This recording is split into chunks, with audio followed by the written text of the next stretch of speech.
Assalamualaikum warahmatullahi wabarakatuh. Syekh Zainuddin Al-Malaibari dalam Irsyad Al-Ibad halaman 33 mengisahkan ada seorang laki-laki bermimpi melihat beberapa ahli kubur yang keluar dari kuburnya. Mereka mungkin sibuk memunguti sesuatu, namun belum diketahui apa yang sedang mereka punguti. Laki-laki itu kemudian menceritakan mimpinya sebagai berikut. Aku sempat heran melihat pemandangan itu. Belum usai keherananku melihat ada seorang ahli kubur yang tengah duduk dan ikut memunguti sesuatu bersama mereka. Aku mencoba menghampiri dan bertanya, apa yang sedang dipunguti mereka?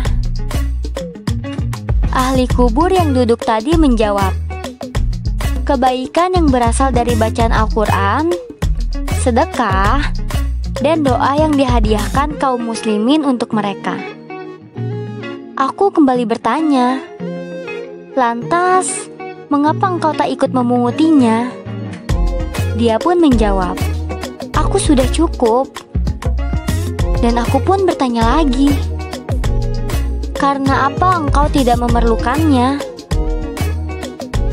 Dijawab oleh ahli kubur tersebut, dengan hatam Al-Quran yang dilakukan dan dihadiahkan oleh anakku setiap hari. Anakku ada di pasar ini dan berjualan zalabiyah, atau sejenis makanan ringan yang berbahan tepung dan telur. Keesokan paginya, setelah terbangun, aku langsung pergi ke pasar yang disebutkan ahli kubur dalam mimpi semalam. Dan benar saja, di sana ada seorang anak muda yang berdagang zalabiyah. Sedangkan kedua bibirnya tidak pernah henti berucap. Aku pun menanyakannya, mengapa engkau tak henti menggerakkan kedua bibirmu? Si anak muda menjawab, aku sedang membaca Al-Quran, lalu menghadiahkannya kepada ayahku yang sudah di alam kubur. Beberapa waktu kemudian, aku bermimpi melihat beberapa ahli kubur keluar lagi dari kuburnya, seperti pada mimpi sebelumnya. Namun, yang membuatku heran kali ini adalah ahli kubur yang semula tidak ikut memunguti sesuatu, kini turut memungutinya bersama ahli kubur yang lain. Makanya begitu terbangun, aku segera pergi lagi ke pasar guna, mengetahui kabar si anak muda yang biasa berdagang zalabiyah sambil membaca Al-Quran itu.